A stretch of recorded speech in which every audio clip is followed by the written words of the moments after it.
Hello, hello, everybody, and welcome to the Triumphant Radio Show here at 108 Praise Radio, where we're always voicing the gospel. I am excited to see you here once again tonight, Monday night. I pray that your day was fantastic. I pray that you are in a position right now just to relax, kick your feet up, grab your cup of tea or whatever you're drinking, and dig into what we have to talk about tonight. It is going to be a phenomenal night. You can already tell if you are viewing right now. I have two phenomenal guests on my left and on my right, and we're going to get to them in just a moment. I'm super excited. I do want to give a happy Father's Day shout out to everybody that is a father. I know it was yesterday, but you know what? Father's Day is every day. And so we celebrate you. I celebrate all the fathers out there that are hustling, doing their things to take care of their family, their children, their daughters. Daddy duty, again, is every day. And so we just give a shout out to you and God bless you for your work. I want to make sure that you call into the show. We have a lot of information that we're going to cover tonight.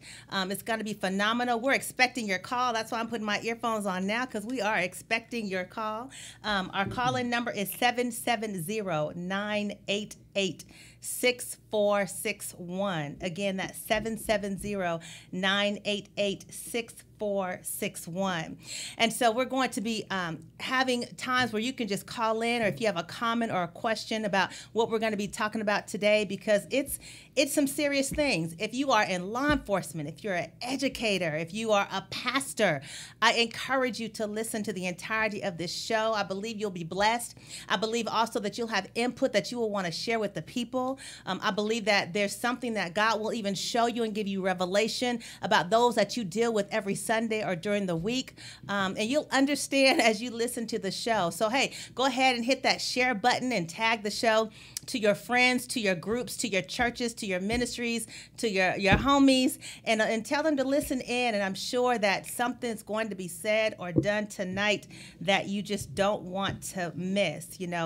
With it being Father's Day, I always talk about when there's a holiday or a season, there's also something released in the atmosphere, and it's about that Father's love. And so even if you are listening or viewing the show right now and you have not experienced that Father's love, you actually can. Even if you don't have a natural father, there is a Father in heaven who shows a love that is beyond our imagination, beyond the love that some of us have even ever experienced in our life. I mean, it's amazing. We can't even fathom the love that God gives us every single day. Just for the fact that we have the breath of life, He gives that to us. So I'm really excited about it. And so I do have a surprise guest that's going to be coming on to the show. And so we're just waiting to hear that surprise guest. And so once I get him on the line, I'll go ahead and get started with him. But I have two awesome guests here today, and I'm going to start with my first guest as I'm waiting on the show. Oh, well, hey, you know what? The surprise guest is on the air. Can you hear me, Willie? Oh. Hello. Hi. Y'all, that's my father. That's our surprise guest. Yay. All the way from the sunny state of California. My father, Willie, is calling in so I can wish him a happy Father's Day since I couldn't be there. Are you doing okay? Well, yes, I'm doing fine, Sharita. Okay. And I'd like to say that, we're really proud of you. More and more, I'm enjoying the program each week. So that's nice. We're proud of you and what you're doing. Oh, that's wonderful. Hey, well, I got to give props up to 108 Praise Radio team, Courtney and Jacosta, for their help and their support with this, Mr. Carlton, just everyone that has allowed it to happen so that we can just keep spreading the gospel. So I'm excited about that. Daddy, before you hang up the phone, I'm so glad you called, but I want you to answer three questions. The first question I want you to answer is, what's one funny thing that you can say about me growing up in California that you can remember or call for our listeners and our viewers? Let's see, something fun. I mean, there's so much. I don't know just how to pick one out. But anyway, I recall once, on weekends, I would do the yards and what have you, and then we would visit the landfill if there was something that we need to get rid of. And, of course, you and Byron always wanted to go. And you remember Crunch? Yes, Crunch, everybody was a car. Right. We we would get in crunch, and once we passed the pay interest, we would do little wheelies and, well, not wheelies, but fishtailing and donuts and what have you, because nobody else would be out there, just maybe one or two other vehicles. And you guys thought that was very funny, you know. In fact, you always enjoyed it. Always go fast, go fast, go fast. Hey. And now you guys complain to this day because I drive my car fast. Look at that. But y'all were the ones that had me in the car. You was doing wheelies and crunch. Look at that. Too funny. Okay, let me ask you 2 more quick questions, Daddy, and then we're going to move on with our phenomenal show tonight. So thank you, Mom, for watching. What's your favorite part about being a father?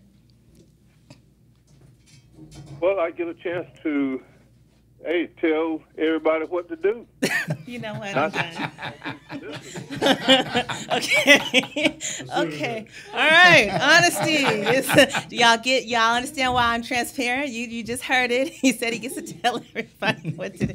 Okay, great. I'm going to move on to the third question because something else might be said that's going to embarrass me. So, so as a final note, and then we're going to let you California folks get back to your sunny weather at 5 o'clock in the afternoon.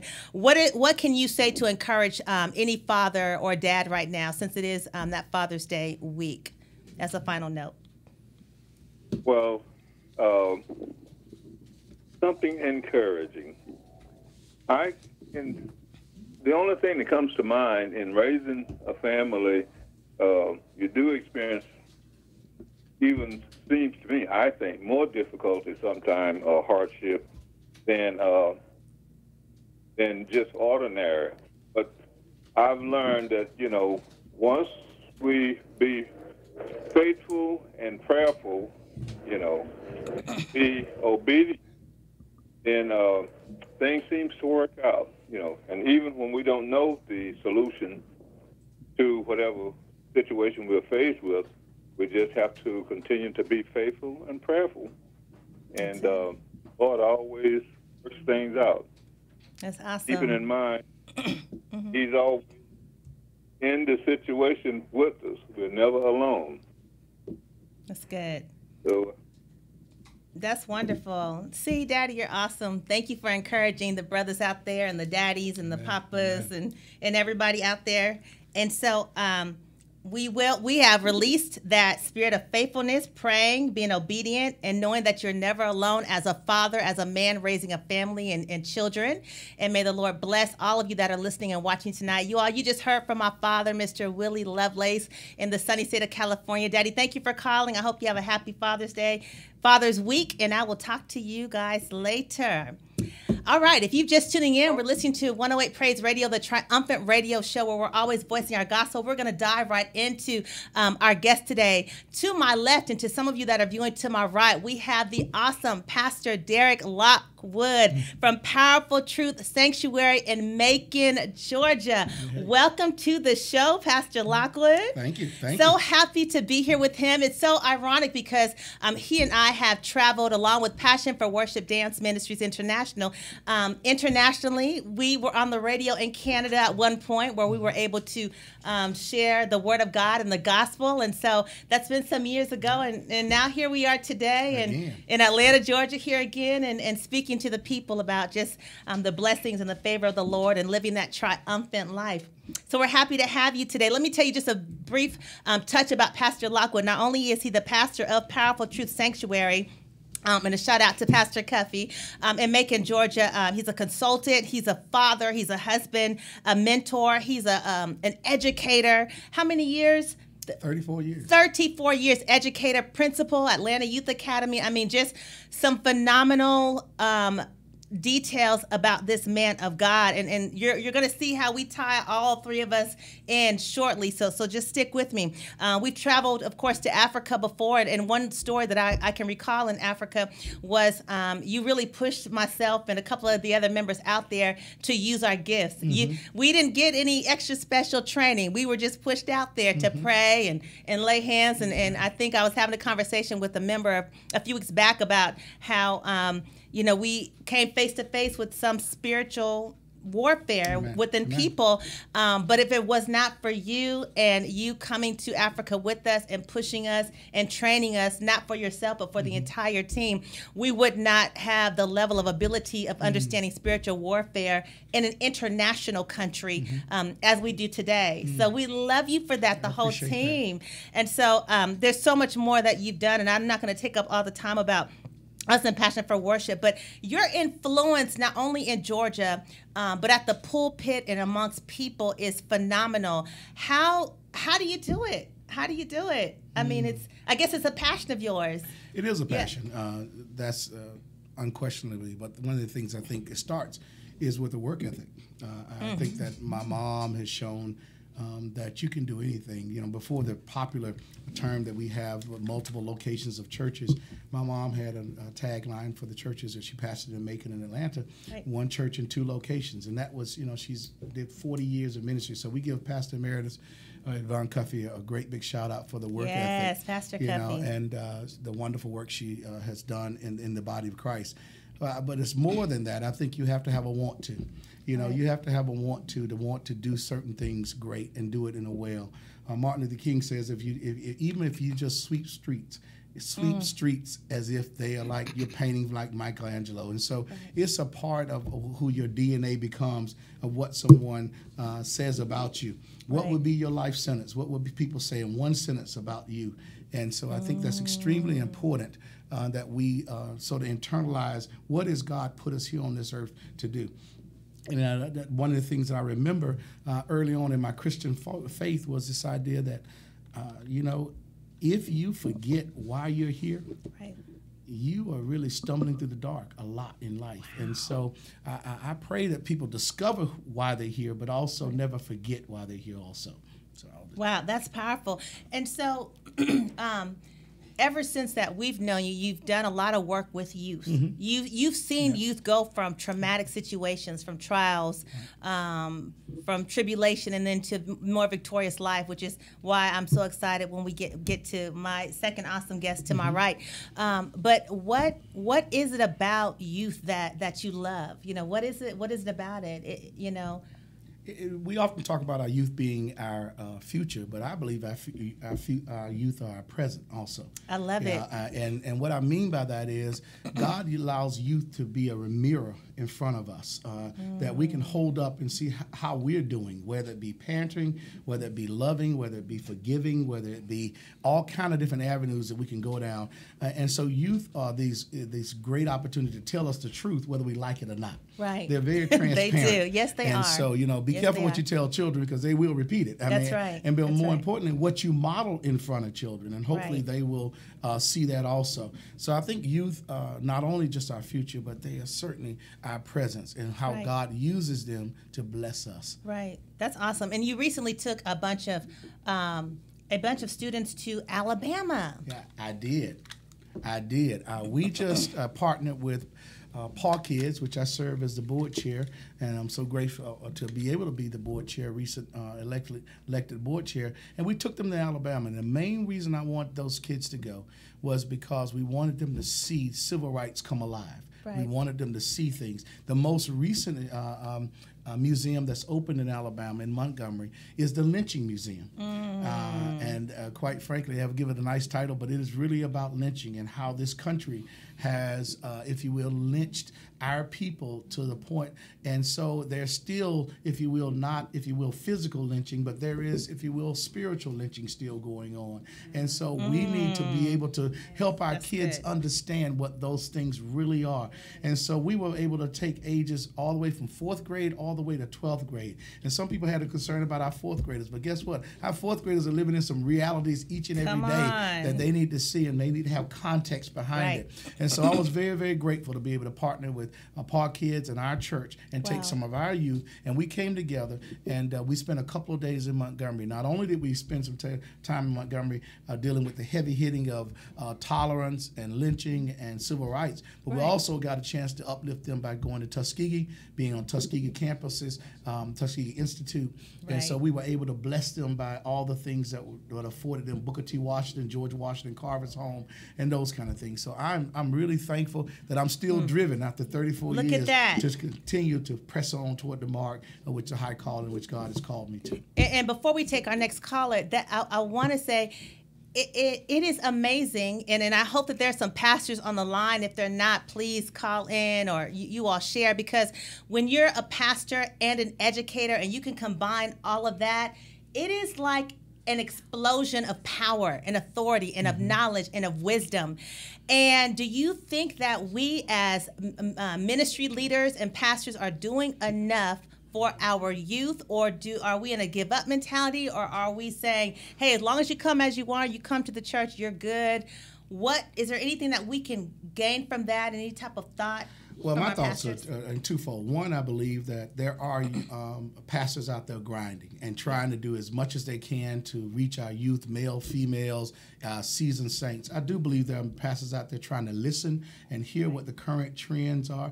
God is still the same, but he does things and approaches things in different ways. And so, but I also think there's a pull back in the traditional sense that we think the church is still within the four walls. Church is not within the four walls as we see it today. The mere fact that we can do technology and have media and have Facebook and Periscope and Twitter, that gives us an indication that we're not, if you will, back in the 1930s and 40s. Right. So we have to be willing to do and embrace the idea that God says, I'm doing a new thing. Yeah, and that's so good. that new thing may be in all kind of different avenues. And our young people are facing new things every single day. Some of them are same old problems, whether it be rejection, whether it be feeling lonely, or whatever it may be. But I do believe there are pastors, and I'm not talking about just young pastors. There are pastors out there who have a heart for youth and have a heart for the people of God, that they can actually say, I want to listen, I want to learn, and I want to do better. And I want to be better than I was last year. I want my church to be better. I want us to be better with outside the four walls. And guess what? When we come into these walls, we have something to talk about. We have something to celebrate. We have something to have a victory over, if you will, just having church as usual. Right. And I think that's wonderful, because there are truly pastors out there that embrace the youth. But you know what they need? They need the help of us. Those of us that are lay people, ministers, servers of the church, they need our help. Pastors need our help. And so when you can find an individual that is willing to combine not only their ministerial work with their educational background, et cetera, and be able to complete that goal for people, it's a powerful thing. And so I love the fact that it doesn't mean that you have to stop what your educational background is. I mean, God wants us to influence, in whatever arena he gives us. I want to check with the caller. Do we have Marvin Stansel on the line? Mr. Stansel? Marvin Stansel, are you there? Yes, I'm here. I'm sorry, I had it on mute. Oh, that's okay. Welcome to the show. Can you hear me? Yes, we can. Thank you. I just wanted to say firsthand that Derek Lockwood, Pastor Derek Lockwood, I can say firsthand that he walks what he teaches. I mean, he lives what he preaches. I worked beside this man and watched him get up early in the morning and go pick up kids that did not have a ride to school. Right. I watched him pastor to them at the school, mentor them all throughout the school. I can just go on and on with it, but I'm going to tell you, this man is a true man of God. Yes. So that's why I wanted to just chime in and say that real quick. Yes. You know what, Mr. Stansel, thank you for your call, and we need that confirmation from the outside, because we may know it, but we have people that are watching and listening, and we want to just tell them this is really authentic and genuine work. When we talk about serving the kingdom of God, despite whatever traumas or trials that we may experience as individuals, and you still press on, you still get up and help the kids, you still plan trips for them, you still go out of your busy schedule to make sure that they at least have the exposure. Now, what they do after that, we may not have total control over. But when we give them that exposure as a pastor, a leader, an educator, that's an awesome thing. And so, one thing when we talk about mission work and so forth, and Mr. Stansel, I thank you for your call. When we talk about mission work, we, and of course we've gone international before, but mission is not always outside the country. That's right. Mission is also right here in whatever state you live in, whether it's Georgia, California, wherever it is.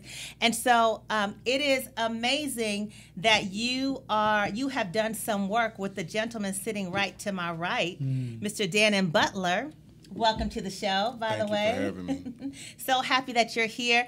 I need you to tell the viewers, how did you connect with this gentleman right here? And can I say this? I'm going to spoil this part. This is the first time they've seen each other That's right. since their first contact. On this show today, here at the Triumphant Radio Show, this is the first time. We're making some moves today. That's right. Let the audience know how this happened. It's interesting. I was doing some work at my home, and I'll let Dana chime in because he's actually the one who made the call. I received the call.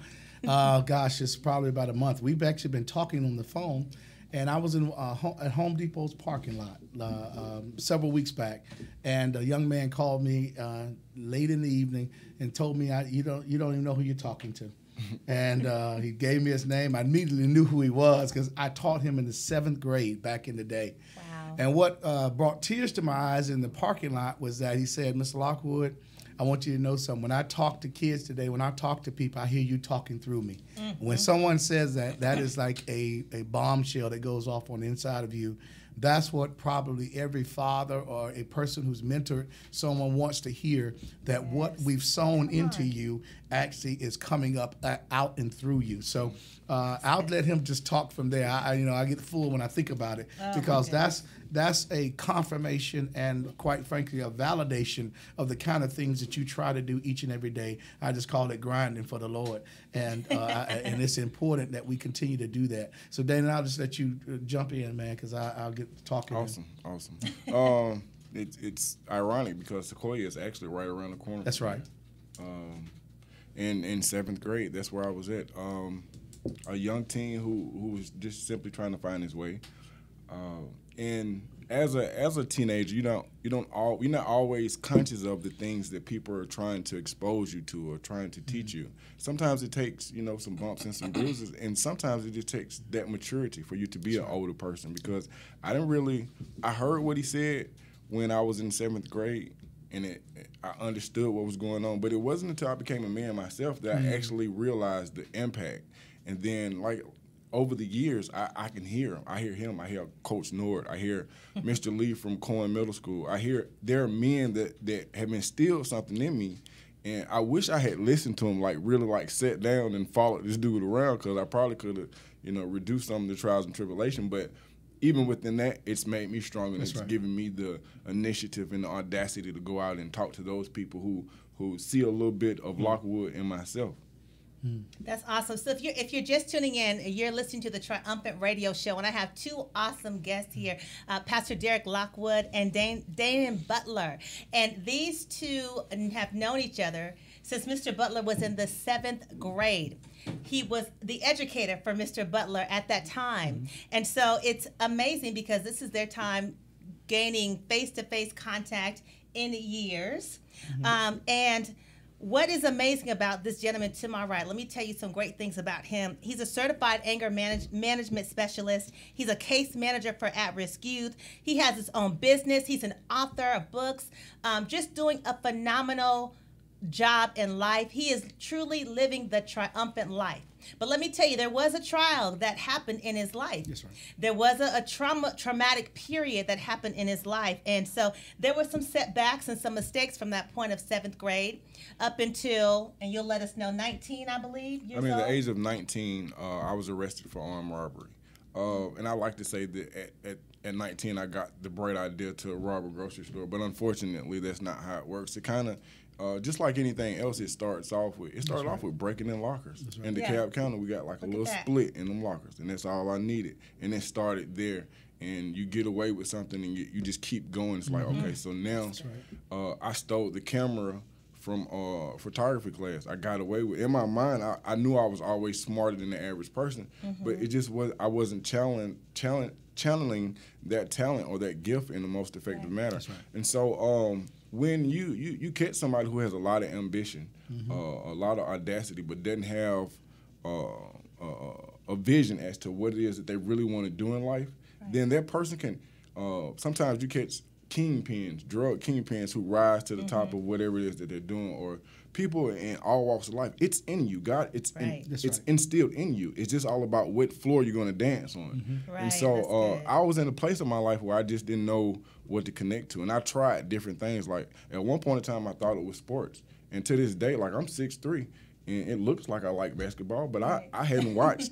I don't know. I don't know who's playing because it's not of interest to me. Right. But there was a time where I pretended to like it because that's what the people, my uncles are 6'3", 6'2". These are big guys, and the girls like the guys who play sports. Right. When in all actuality, I like the violin. Yeah. But Right. I couldn't take the violin home without being ridiculed and talked. I didn't know who I did not have an identity. But Come on. there are certain men that when I was in my darkest place, that I can continue. I could hear their voice. Right. And Wow. And Mr. Lockwood was one of those people. And I was finishing my second book. I'm finishing up my second book, and I heard him. I hear him all the time when I'm talking to kids. But I was like, man, these men tried to tell me, they tried to show me the right way, and it just broke me down. And I'm tough. Like, I'm tough. But it just broke me down because I was just like, you've always had men there who actually cared, who knew I didn't have the best clothes, but That's right. he knew that I was going to do my homework. And so I couldn't shine with the new pair of shoes, but he would call on me, and it would make me look good in front of the females. Yeah. But I didn't understand what he was doing at the time. Right. But it gave me something to grab onto, and I said, you know what? I was in my darkest hour when I was like, I ain't got no new shoes, but I'm almost the smartest person in the room. Guess what? Look at that. I'm gonna run with it, and I've been running with it. And it's instilled a certain kind of confidence within me that even at 41, I'm just like, okay, well, you're gonna say what you're gonna say, but guess what? I'm mentally stronger than most people, so I'm gonna keep going, and I'm gonna ride it out. But then, what's important is that I can't hold that treasure. I can't. That's right. It's my responsibility There to you go. pass Pay it it forward. That's upon right. those. Pay it If I forward. don't, then that trial and tribulation, that lesson, Right. it was worthless. At one particular time, Sister Martha got bit by a dog, and she got hit with the water hose. She did not know what she was doing, but she went out there and she went. She went. But she did it so that I could have a certain kind of peace. And so I have a responsibility to those people. I gotta get hit with the water hose. Look at I that. gotta get bit by the dog. I gotta do my part. This is a chain. And if I could just hold my link together and do my part, I may not see all of the victory, but I gotta do my on. part. I don't even care about seeing it. I gotta do my part, gotta do or your part. I can't look that guy in the mirror. I can't look my daughter in the face and say, Daddy's doing what he's supposed to do. It just Right. doesn't feel right. It doesn't sit right. I love what you're saying. Did you see any signs with him at that young age that there were any possibility that he may detour into any criminal behavior? No, as a matter of fact, he's right about the idea that he was very smart. But the thing that I found, he was also challenging, and so he challenging. He didn't have necessarily mentors in his life at that particular point, as I can remember. And so he was one of those ones that you attach yourself to. I not only taught, but I coached. I led activities. I led some of our committees and things of that nature. So I tried to And he'll have snatch you up too. Yeah, I would snatch you up, and that was back in the day when you could snatch a kid up, and that was important because they needed to know what that fence line was. Right. But I loved on them also. I challenged them. I want their brains to be just as good as their bulk of their strength that. is, and so we need, quite frankly, less athletes and more Paul Robesons. Come on. What I mean by that is we need men who are multi-generational, multi-talented. Now, not only are they, if you will, and ladies, not only are they singers and they can dress more nice and be athletic on the basketball or football field, but they need to be, if you will, he's talked about being a violinist or a thespian or someone who can speak well or look someone in the eye and shake them in the hand and know that they don't come from a legacy where they have to look down all the time. Right. And so I think these are things that we try to instill across the board when we're talking to young people, and quite frankly, as we've raised a generation, we're talking to parents now who still suffer from this today. Right. Because there is a generation of parents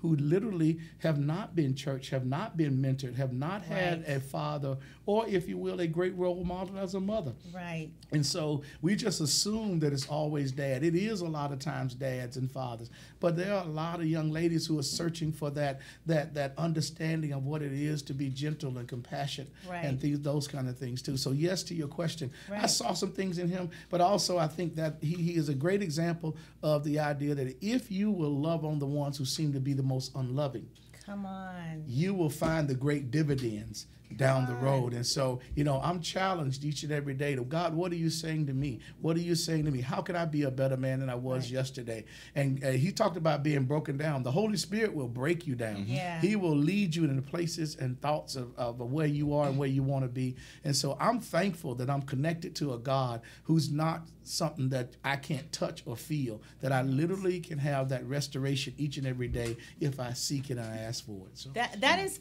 phenomenal, and I'm going to keep going with you. But if you're just tuning in right now to the show, and I want to give a special shout out to Ronisa, Kelly, Carolyn, Monica, my sister. I know you said hello to Dad. Racine, Charlene, Brenda, Minister Geneva, thank you for tuning in. You're listening to the Triumphant Radio Show here at 108 Praise Radio, and we have two phenomenal guests tonight. Not only a pastor and an educator, but we have a business owner. But the pastor, educator, taught the student to my right, and the relationship is just so phenomenal. You'll have to go back and check the replay of the show. But one thing that was said was, I love the fact that when we think about as pastors and leaders, that there is prayer that we think sometimes doesn't get through. Just how you talked about sometimes you have these men, these mentors that were around you, and you may not have grabbed hold of that at that time. And that happens. And I want to encourage somebody with that today. If you're a pastor, a leader, even if you are in law enforcement, as a former law enforcement worker, and you're trying to, help people to get to a particular place, sometimes people don't see things at the time you're delivering that product. But if your heart is right and your motive is right and you really want to see change, advancement, elevation, keep doing what you're doing. Mamas, keep praying. Daddies, keep praying. Keep doing it, because the manifestation of those blessings and the manifestation of that new beginning is on the way. And that's when you say, I believe in the power of prayer. And that's when you have that belief system and you have faith about what you're saying to God, then you know it's going to come to pass. But what happens is we damper that, or we quench that process by throwing in something negative from our mouth, like, oh, they're not going to do anything, or they're just that, etc. And that leads me to my next question for you, Dan, is one thing that you wrote in your bio on your website was, it was written that you returned home safely. You had spent 10 years in one of the worst prisons here in Georgia, Alto State Prison. And when you came back, you had a different outlook as well as an effective support system. And I've noticed when we hear people talk about going through the penal system, they talk about the fact that when they get out, they don't have a support system. I've been able to be around those that do and those that don't. Tell us what that meant. What was that like for you, having a support system upon your release? What happened? That's a very interesting question, because it didn't just affect me upon my release. It was when I went into the door, when I got my time. Because of the way that my family is, the way that my mother is, even when I was getting my time, she was just like, you know what? I was in trial. We were going to trial, and I was like, I'm going to do this, and I'm going to try to. Then it just came. I was like, you know what? It's time to man up. Like, you did this. You did everything that they said that you did, and now you have to take responsibility for that. You can't keep playing around. If you want to do right, and this is my whole thing was, I can't pretend with God. I got to tell God the truth, because I want the truth from God. So I can't be saying, well, I want you to bless me on this, but I just did this little robbery, so we're going, oh, no, you know what? I did that. What's my give me my medicine for that. Right. So my mindset was different. And so when I went into the system, I didn't go into the system like I'm going to do 10 years. I was like, I'm going to be 10 years stronger. I'm going to do 10 years worth. I'm going to read 10 years worth of book. All right, I'm going to be something that when I get out, I'm going to keep so many people out of this place. That's right. It's going to be counterproductive. And so with my release, what took place was this, is that my family members were there. But it wasn't just them. It was it was people who had spoken to my life prior to me even going there. I just could not hear them. And once I was in that place, now, not just Mr. Lockwood. It's a lot of people that, play their part. Dr. Panetta from UGA, they brought the debate team to Alto State Prison. And so we didn't have computers, but they brought in all the books, all the magazines. So we debated on their schedule. If they debated abortion, we debated abortion. Okay, so Dr. Panetta comes in and he says, well, you're going to argue the affirmative for capital punishment. Okay, so I believe this, so I'm going to argue. It's not hard. I come up with all my statements or whatnot. But then 2 weeks later, he comes back and I have to argue the total opposite of everything that I just argued. And then what it did was it caused me to question everything that I believe.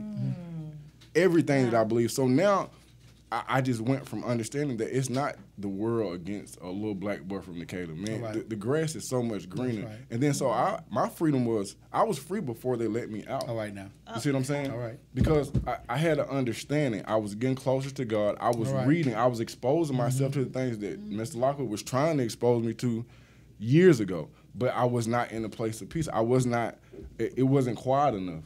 So when I came home, I had already finished the book. The business plan that I took in class, I came out, I started that business. I wrote that book. I did what I said that I was going to do. I said that I was going to be an asset to my people to the day that I die. I'm going to be that. I'm still learning as we go along, but it's important to have a support system, but you got to grab onto some of the jewels and the seeds that people have already planted into you. And to the people that are planting those seeds, somebody's always listening. Mr. Lockwood always operated from a position of integrity.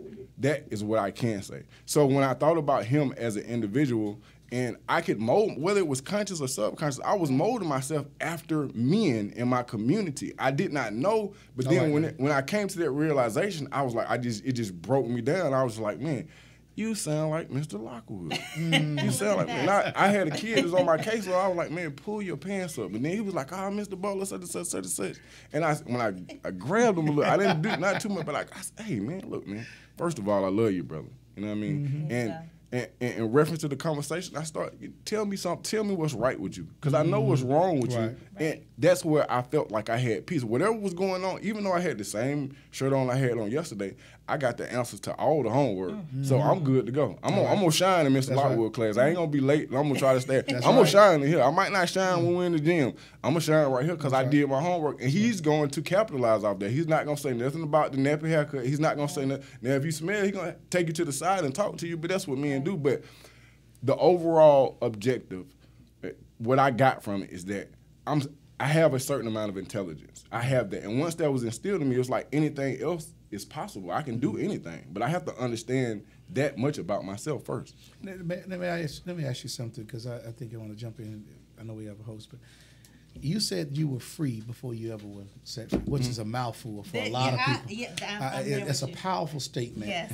There are so many people out there that are listening maybe listen to the rebroadcast that are still feeling like they're locked down. They're in prison. They are in a invisible prison. Right. What would you say to those folks who have to have that kind of mindset? Because you summed up what we're trying to share with people on a regular basis. There are educators and teachers out here who are trying to make sure that young people don't be imprisoned by their environments, their home environments, the way they brought up. You know, I'm used to having dads in prison. I'm used to having moms don't come home. I'm used, so we don't allow that to be a barrier when we're talking to students in a regular situation. You overcome that because the Bible teaches that you can overcome. Would you have anything to sort of add to it? Oh, without a doubt. Just in reference to being free prior to my release, that freedom is going to come from a number of different places. One of those places is going to be, without a doubt, one of those places is going to be honesty. Because if you can't operate from a position of just being honest with yourself, this is what I told myself, that I suck at breaking the law, clearly. There are other things. God has given me other talents. It's not running up in the grocery store with a firearm. I suck at it. So what am I good at? Let me add a little bit more to my fire. Because once I begin to gain that confidence and I start seeing certain things as they are, not as to how, no disrespect to our parents, but how some people who have not been fully informed themselves, they pass upon these burdens on you, like, you can't do this. You're not able to do that. Are you sure about this? And then it's a situation where you actually, once I began to look at the system for what it is, the prison system is a business, whether we know it or not. Oh, yeah. It's a business. It is. Those people who are not adequately educated are more likely to end up in prison. Thus, those people who complete their first year of college, they're less likely to go to prison. So in my mind, I was like, the more books that I read, the further away from prison that I actually become. That was my mindset. And I think that in order to have that mindset, you have to have certain seeds that have been planted. Right. And I had those seeds. I was free because I knew what it is that I was going to do. It's a lot of people that they get out, they're out now, they're still not free. First of all, the United States has the highest percentage of recidivism in the world. Right. That means that people come back to prison more. They expect people to come back to prison, but our society is set up that way. Since slavery ended, what took place was the number of prisons that are being built increased every year. Towns are built around prisons. So there, just like certain sicknesses, there is no money in actually resolving a person's interpersonal problems and helping him stay out of the prison. The goal is to have it a reproducing door that brings you back every 3 to 6 months. That's the way that it works. People get paid because of this. If you go in and you actually fix the people who are in the prisons, what takes place now is the face of the United States changes, because these people who have been doing this, your mom was a CEO, your dad worked in the system. You got to find different ways of income now. And then when you go in, you take somebody that's broken, you start to build them up, and you show them that they can have an effect on the world. Guess what? They actually change the world. So now I don't want to give them too much freedom. Let me put them on some probation. Let me put them on some parole so we can bring them back every couple of years. But once you are able to embrace the fact that you have the power to move the world and to change things, then that within itself is prison. It don't matter about the walls that's around me. I can move all that. Right. If you're just tuning in, you're listening to the Triumphant Radio Show here at 108 Praise Radio. And I mean, what we are hearing some phenomenal information. And you still have time to call into the show at 770-988-6461 to ask a question, make a comment. If you are an educator, we want to hear from you. We have two people in the studio that not only deal in the education system, but they're dealt with the penal system, and there's so much that we can gain and gather from one another. There's a mindset, I think, that needs to be tapped into to see how do we really embrace those kids that may not look, appear, or act how we want. Do we stick with them? Do we let them go? And then once they have gone beyond and done better for themselves in years to come, do we still embrace them, keep them close to us, or do we let them go? That's also a question. If you're a pastor, a ministry leader, and you're operating in your church, there are people in your congregation today, every Sunday, every Wednesday, everything that you do that have dealt with or maybe dealing with the education or the penal system, and that need something from you. And so it's really important. We have prison ministries in our churches, you know, and sometimes we go to the prison and we do a word or a prayer, etc., which is good. But what else can we do as the world has been evolving with all that's going on with the teen rate, the shootings on the campuses, the killings, the black men murders? There's so much going on right now. How have we, or should we, adjust our strategy to keep saving our people, ourselves, or to keep the momentum, the thirst going, to keep plugging away, to make sure that we keep imparting into one another to stay strong? Let me try to address that question in a general way. I do believe that there are one particular area in which I think churches, we have done a poor job. We don't allow our churches to become 24-hour centers. You know, there has been a lot of talk in educational where there are some schools, it's because of overcrowding, where schools run a day and an evening program. Some of them run it in the late nights because they're adjusting to how life is in those certain districts. And we could be the same way within our churches, not afraid of the people, but making sure that there are programs and opportunities where even in the evening, churches buildings typically close, and they're the most closed buildings typically throughout the week. Yes. That we could have not just an after-school program, not just sports programs, but all kind of other opportunities. It's one of the visions that I have for Powerful Truth, that we actually become more of a 24-hour, if you will, center. Some of it could be paying for itself. I mean, the church is a body, and so we can move that body in certain directions, and I believe that that's part of it. A question was asked a little earlier, or at least brought up, do we encourage encounter a lot of students who have low self-esteem. Yeah. Well, I often say this, and if you've been a student of mine and over the years, especially the last 20 years, you will hear this statement: you can't be what you can't see. You cannot be. The reason why you want to be a doctor is because you saw that white coat when you were a little kid, and you saw that you want to be a lawyer. You see the lifestyle that they may live. Don't hate on that person. Right. Don't hate on that person who's out here doing it and doing the great things that they're doing. Try to join the party, join the bandwagon. Try to get to learn from that person. Right. We were talking earlier. You know, it's interesting. I want to talk to the person who owns the subdivision, not just living in the Right. subdivision. Because guess what? The person who owns the subdivision can tell me how to, if you will, own a subdivision. Right. I don't want to talk to just someone who works at the bank. I want to talk to the person who owns the bank. Owner. Because guess what? He may tell me how to, if you will, leverage my money one day to, if you will, do something else. And so I think it's, again, we can't often be what we can't see. It's important for us to put people in front of others that actually we can see an example in front of them. Right. You know, and I think that is extremely important as we think about doing things differently, opening our doors. People are just people. And if you travel international, you will find that. You will find that people are just people. You don't have to be scared of the African. You don't have to be. As a matter of fact, if you really want to learn how to worship, let me put a challenge out there. Go to Africa. You'll learn how to worship God. Because guess what? That's what they do. Yes. I mean, and they know how to praise God beyond measure. So that's one of the things I was just, and it's not a stereotype, because what we see in Africa is flies and babies and starvation and disease. But there's a beautiful part of Africa that you never get to see because it's not portrayed that way. To Dana's point about how we let the media tell us, we ought to be telling our own story.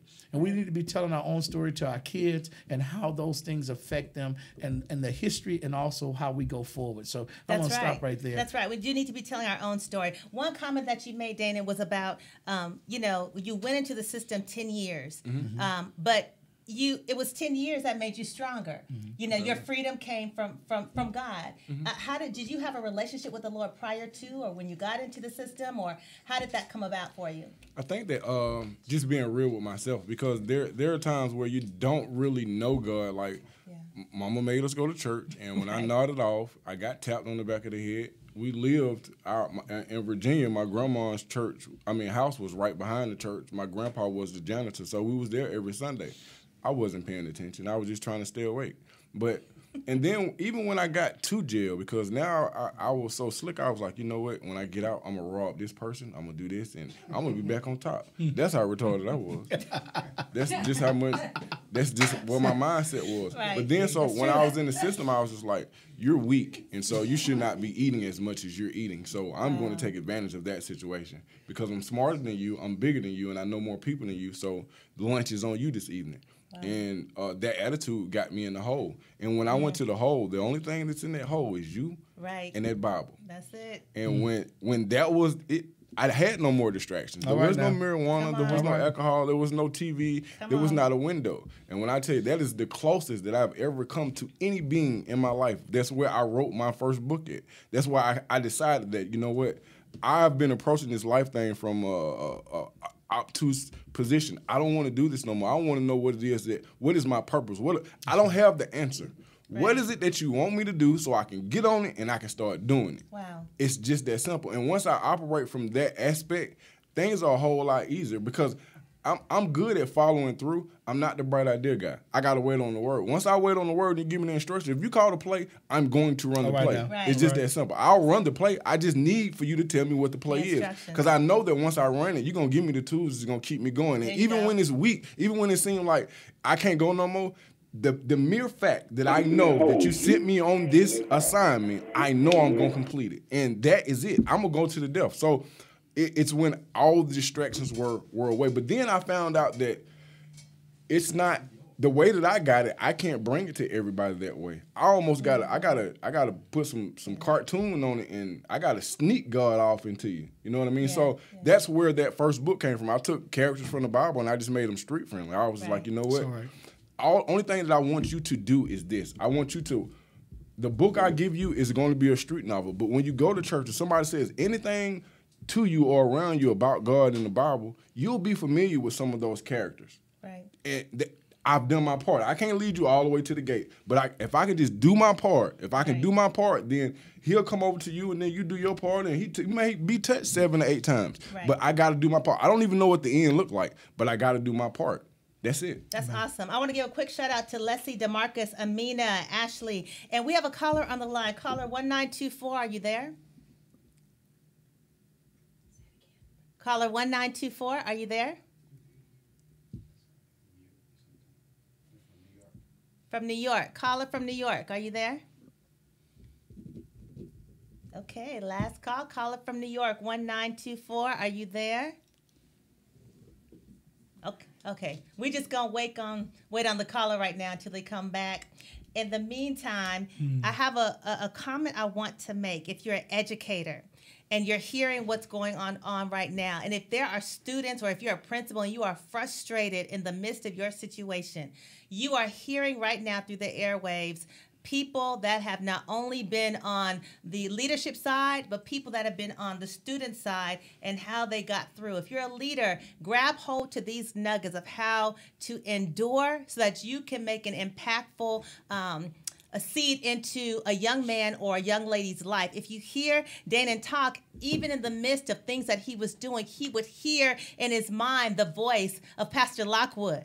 And so that's an impactful thing. You can be away from somebody or something for years, but when they've planted a seed in you and they've spoken to you, when something happens in your life, you will hear that voice again. Just like your mom, you'll hear her voice tell you something when you become an adult, of how to take care of your home or your relationship or whatever it is. It's the same thing. I encourage you not to give up on the students. Don't feel like you have to rush and change school districts because you're in a school district that does not seem to fit what you want to be comfortable with or used to.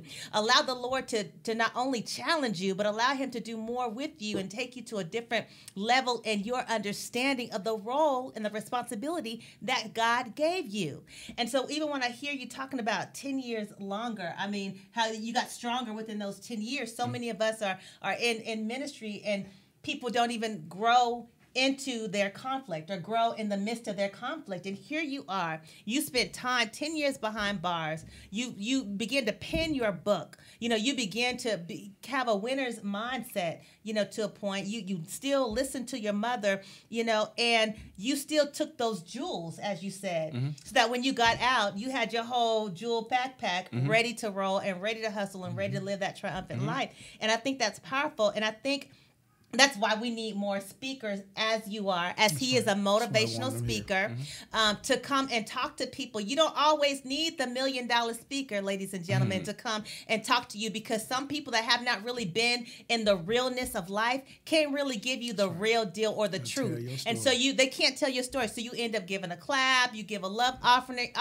but your people still aren't saved, delivered, or set free. You have men and women in the congregation that are still going through because they need to hear sometimes from somebody who has actually been there in that trial or that traumatic situation and became triumphant. And so now you motivational speak. Am I correct? Without a doubt. That's fantastic. And so is this within the prison system? Is this within the school system? It's in the school system. It's in the Metro YDC. I was at Lithonia Middle School, and we did the career day. Awesome. And while we were doing career day, I seen like all the people there who had jobs. The paramedics pulled up. The police department was there. All these fine people. And in my mind, I said, we're asking these kids the wrong questions. So I just stopped. I literally balled up my speech, and I was like, what kind of business do you want to run when you get of age? And we just started talking about that because I believe that to have a dream, to have a vision, that's right. You have that right. I think that if you're working at a job right now, that job, that entity, that was somebody's dream. That was somebody's vision. So I'm working, and I'm supporting your dream, your vision. God gave me the same rights that he gave you. I have the right to have a dream.